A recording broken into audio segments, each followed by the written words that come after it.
I'm Matt McClure, and this is Currents. It's round 2 of the healthcare debate.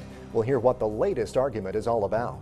Key point here, how expensive this healthcare bill is, how it limits choices that Americans have. And a healthcare story that hits close to home as parishioners at a Long Island church are exposed to hepatitis. Not really need to worry about this. Get it taken care of, go and get your gamma globulin, get the vaccine. I would just, better to err on the side of precaution. And in this dictionary, the word is Mary.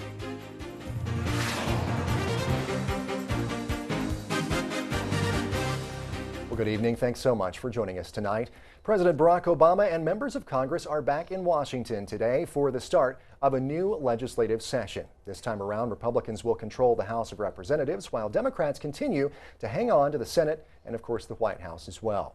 CNN's Dan Lothian gives us a preview of the challenges ahead. After 12 days in warm and mostly sunny Hawaii, President Obama returned to Washington, where the sudden drop in temperature is not the only reason for a frigid welcome. House Republicans want to repeal his signature domestic achievement, health care reform. It sounds like a relatively chilly reception awaiting you. Well, I think that there's going to be politics. That's what happens in Washington. They are going to play to their base for a certain period of time. But the president seems confident that Republicans will focus on governing and put aside campaign posturing. There'll be plenty of time to campaign for 2012 and 2012. But a shift in control of the House could lead to big clashes. Well, obviously the president is going to need to do more negotiating and more compromising. I would suggest he might also want to do it in a private way. The president also plans to focus on job creation and economic recovery, but big personnel changes are on his plate too. Former Commerce Secretary William Daley could possibly end up as Mr. Obama's chief of staff. He may not be Rahm Emanuel, who left that job to run for Chicago mayor, but he's close. A strong personality who can be a key asset on Capitol Hill, Wall Street, and in a re-election year. And no one has been named to fill top economic advisor Larry Summers' job at the NEC. But Gene Sperling, a counselor to the Treasury Secretary, appears to be a top contender.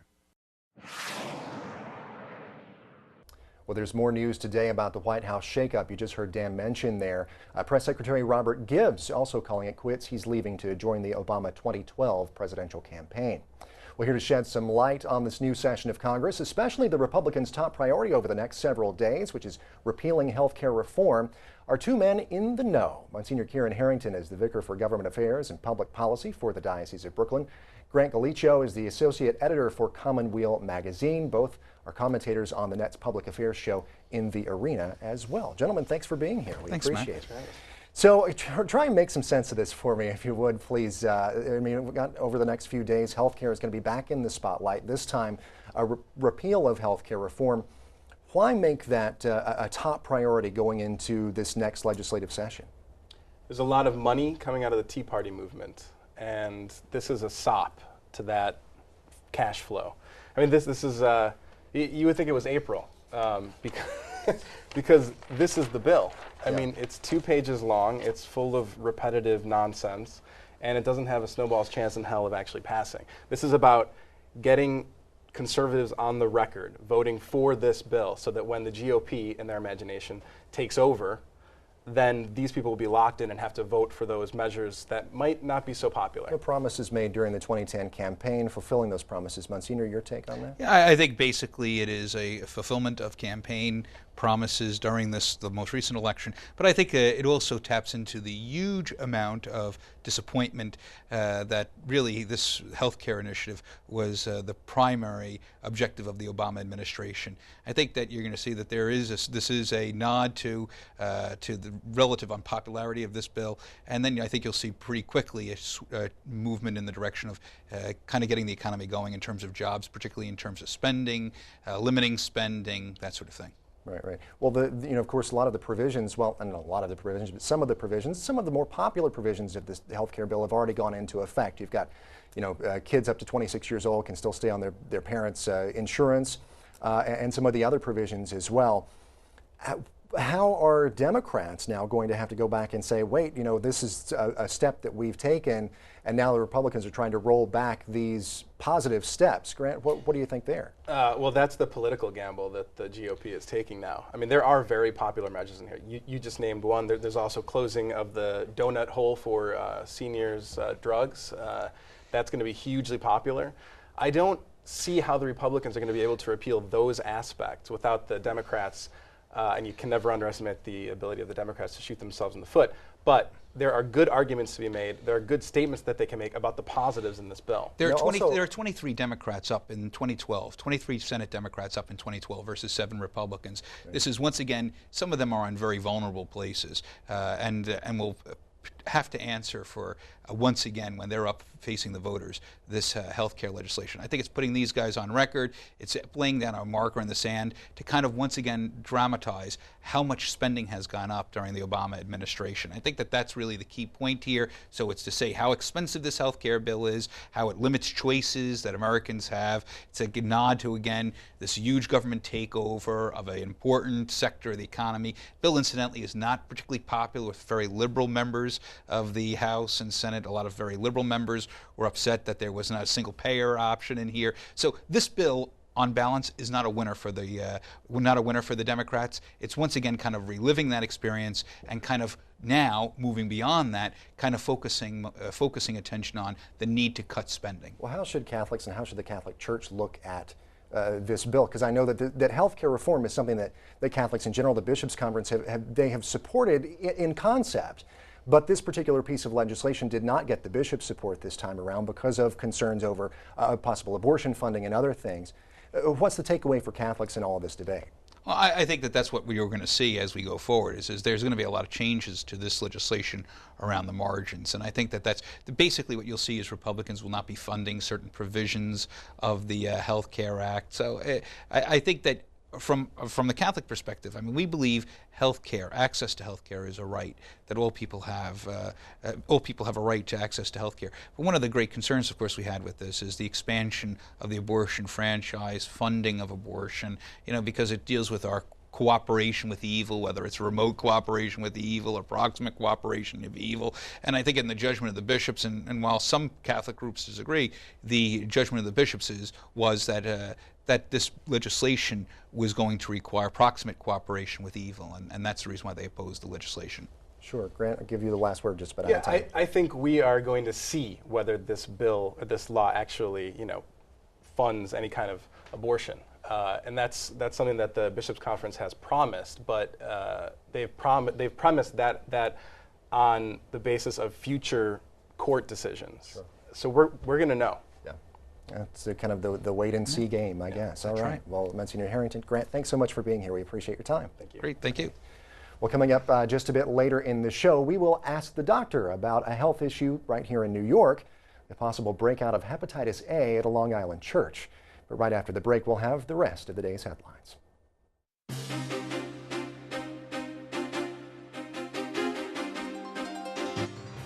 Welcome back to Currents. I'm Matt McClure. Coming up in just a bit, a dictionary unlike any other. But first, let's have a look at today's headlines. It is official. Republican Congressman John Boehner of Ohio is the new Speaker of the House, just the second Catholic from the GOP to be elected Speaker. Boehner started off his day, though, by attending Mass with his family at St. Peter's Catholic Church in Washington, just a few blocks down from the Capitol building. Along with his immediate family, 10 of his 11 siblings joined in. Later on in the day on the House floor, Boehner told his colleagues that they will need to make tough decisions. In related news, outgoing House Speaker Nancy Pelosi, who is also Catholic, was elected House Minority Leader. Well, from Wisconsin, facing more than a dozen lawsuits over its handling of the sexual abuse cases there, the Archdiocese of Milwaukee has filed for Chapter 11 bankruptcy protection. Speaking to reporters yesterday, Archbishop Jerome Listecki did not mince words. This action is occurring because priest perpetrators sexually abuse minors, going against everything the church and the priesthood represents. Everything said today, or in any discussion of the impact of clergy abuse on the church, pales in comparison to the harm that has been done to the individual victim of clergy sexual abuse. Listecki said the filing was needed in order to fairly compensate the victims and so that the church can continue its essential ministries. Milwaukee is the largest archdiocese to file for Chapter 11 bankruptcy protection and the 8th diocese to do so since 2004. Well, a group of Catholics in the Boston area has received some unwelcome news. Pope Benedict has rejected their appeal of a decision to close their churches. The Archdiocese of Boston made the closings as part of a massive reconfiguration back in 2004. In a letter, the Pope said he would remember the parishioners in his prayers. Meanwhile, at the Vatican today, the Pope held his first general audience of the new year. We get details on that now from Rome Reports. In the first general audience of 2011, Pope Benedict XVI greeted the crowds in the Vatican's Paul VI Audience Hall. His message appropriately tied in with the new year when he spoke about the need for a transformation inspired by Jesus. He reminded us of his humble origins to the mystery of his resurrection. The liturgical celebrations of this holy season, from Christmas to the Epiphany to the baptism of the Lord, challenge us to be completely transformed by the Son of God, who became man, so that we might attain our ultimate human fulfillment by sharing in his glorious divine life. As we head into 2011, the Pope reminded the audience about the deep bond that unites the Incarnation and the Redemption. He reflected on the journey of Jesus from being born in a manger to his presence today in the Eucharist. Jesus' humbling of himself, beginning with his conception in the womb of the Virgin Mary, will find its fullest expression in the Paschal mystery of his death and resurrection. In his speech, the Pope offered his prayers in celebration of Christmas and for a prosperous new year.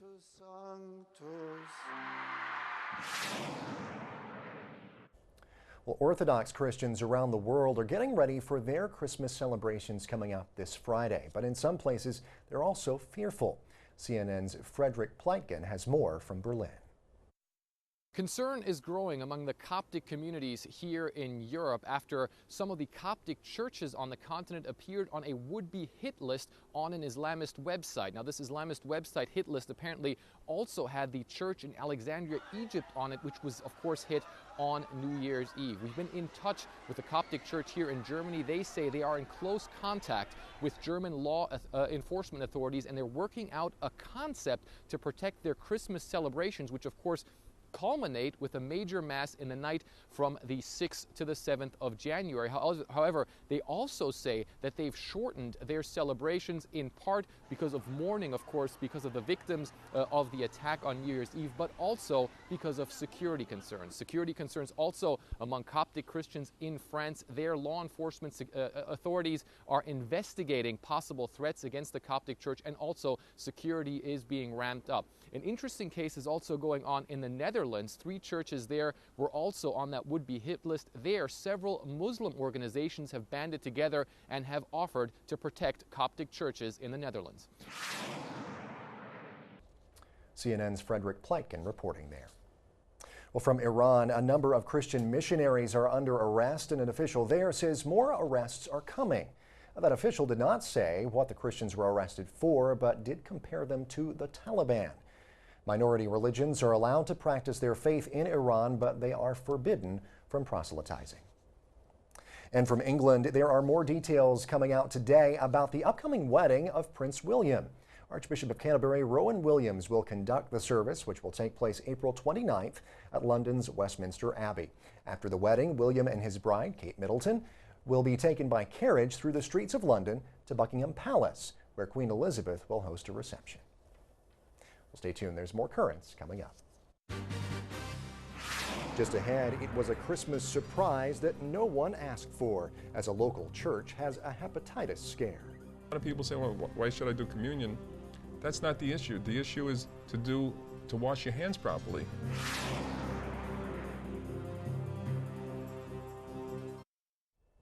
Welcome back. Well, earlier this week, hundreds of churchgoers at Our Lady of Lourdes on Long Island got a shock when they learned that someone who had given them communion on Christmas Day had hepatitis A. Health officials urged parishioners to take precautions and get tested. Now, a lot of people may be wondering just what risks they face when they take communion. So we invited the Net's Dr. Stephen Gardner here to come in and explain. Thanks so much for being here, Doctor. We Good to be here, Matt. Thanks. Well, of course, this is something, you hear hepatitis, and I think a lot of people kind of, and understandably so, freak out. This, though, was hepatitis A, which is, I understand, kind of the less... It's the good hepatitis, right, if there's such a thing. In quotes, of course, Right. because I don't know if there's really such a thing as a good, but it's the less severe form. Right. I mean, with hepatitis B and C, it often leads to chronic liver disease, to cancer of the liver, to a lifelong problem. Whereas hepatitis A feels more like the flu, where the liver gets inflamed, but it doesn't get destroyed. And it can last for about 4 to 6 weeks, so you can be uncomfortable, but you're not going to die from it. And there's a little bit of leeway, I understand, before those symptoms show up. You have about 4 weeks, I think? The incubation period is about 4 to 6 weeks, so that if anybody were exposed and got the proper treatment now, they'd be 100% assured of not getting it. So health officials doing the right thing, telling people to get tested, make sure, if they do have it, and then get that treatment so then they can take care of it. Matt, I would just get the treatment because the test may not show positive yet. So what I would do is go in there, we get gamma globulin, which is killer cells that kill the hepatitis bug, and also the vaccine. Because going forward, you don't need to be bothered with this again. If you get vaccinated, there's no worry. There you go. But the thing is, a lot of people say, well, why should I do communion? That's not the issue. The issue is to wash your hands properly. Right. Because as you shake someone's hand in church, you run the same risk. We talked about it last year with the swine flu. Right. I mean, this is the larger issue that came up then. I mean, you've got in church, you've got not only communion, but as you said, the passing of the peace, where people are going around shaking hands and all of that. What are some good steps that people can take to, if they're handling communion elements, or if they're even just shaking hands and passing peace in the church? Well, if you're feeling ill, don't do it. I would suggest you step back and say, this is not my day to do this. Do as we talked about, I think last time, the elbow bump, right? There you go. So you modify it a little bit. Right. Number 2, wash your hands thoroughly, and the soap, like the 99% alcohol type stuff, that's good too. Sure. So maybe carry a little bottle of that. We talked about that last year, to carry it around with you. If you do that and you're not coughing or anything, there should be no problem. Sure. Very hard to contract this, though, from this situation. I think they're taking the right steps, because the person who has hepatitis B was a possible risk to give it, but it's very hard to contract. It's not that easy through wafers. Sure. So I mean, it is something that you can get. Let's say if the person didn't wash their hands properly, it's a possibility, and that's why I guess that health officials are taking these steps. Right, and particularly mothers with babies. You change the diaper, and it comes from the feces. So you change the diaper, you wash your hands as well as you can. You're at risk, so you really want to do that double wash if you're doing this, and that's good for anything, I think. Whether you're getting communion or shaking hands or just going out in the subway. Sure. I mean, especially this time of year, and you mentioned it there, the subway. The next thing I was going to bring up, because of course we're here in New York, people take the subway. They're holding on to the rails and all of that as they're riding around. Same precautions that you can take there. Just double wash the hands and have the hand sanitizer. I carried a little Purell with me, but sure. That can live for up to 2 hours on the strap hang. The strap hanger thing. Yeah. So can you imagine someone coughed, held it, and then you get on the next stop and you hold it? Right. Those bugs live for 2 hours, and that's how you get sick. So try and avoid touching your hands to your eyes and your mouth. Yeah. Although the average person does that 18 times an hour. Yeah. I don't know. So people out there should see you really touch your eyes and mouth. And you don't even think about it. I think you have a little itch or something, and it's a reactionary thing. You don't really, And the bug gets into any place with this mucous membrane, so the eyes. You put your finger in your mouth, and that's what. I don't want to get. Hopefully, nobody here puts it anywhere else. Right. Well, it's like your mom always told you, don't put your finger in your mouth. Right. There's a good reason for that. Exactly. Especially if you're on the subway or if you've just shaken a lot of hands or something like that. So. Yeah, but I think the bottom line is not really need to worry about this. Get it taken care of. Go and get your gamma globulin. Get the vaccine. I would better to err on the side of precaution. There's no risk with this. You're not going to get sickened from the vaccine. Sure. Maybe a little sore muscle, but don't forget, going forward now, you'll never have to worry about this again. Okay, well, great. Well, Dr. Stephen Gardner, we'll do the elbow bump again. Good to see you. I like that one. That makes me feel kind of cool too. I like that. I never feel cool, but when I do the elbow bump for some reason, I have no idea. Thank you so much for being in, or the fist bump too. That makes me feel even cooler. You will. All right, Doctor, thank you so much. Well, in the meantime, stay where you are. There's much more Currents coming up.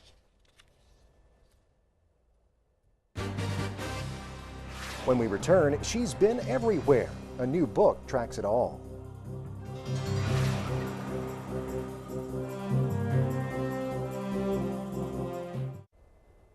Well, late last year, the United States got word of the first approved Marian apparition in this country. It happened in Wisconsin. Since then, people who work at the shrine, Our Lady of Good Help, in the small town of Champion, Wisconsin, report a surge in visitors and people who are just curious about what may have happened there. Well, there are a lot of other reported apparitions of Mary around the world, not all of them approved. But as we hear from Rome Reports, a new book gives a new look at some of those sightings. The Vatican has only officially recognized 15 apparitions, but this does not necessarily mean that the others are not valid. Theologian René Laurentin specializes in the study of the Virgin Mary and has cataloged and published all the apparitions in his book, Dictionary of Apparitions of the Virgin Mary. It includes around 2,600 entries on the apparitions of the Virgin Mary from around the world. The French edition has 2,400 apparitions. I added about 100 more entries to the Italian version, so this one has some 2,500 articles. It's better than the French edition because it has new apparitions from Brazil, where I went this May, as well as the Italian apparitions. The original dictionary was published in French in 2007. We immediately became interested in it, but we had to wait for it to be translated, to be more precise with the technical aspects. Monsieur Laurentin added some modifications to the Italian edition, mainly corrections and updates of apparitions that allegedly took place between the publication of the French and Italian edition. Since 1954, the author has studied the apparitions of the Virgin, which has made him one of the world's leading experts in the field. At that time, the apparitions were merely an object of piety, not theology. I began to study the theology behind it and realized that an apparition cannot bring a new message.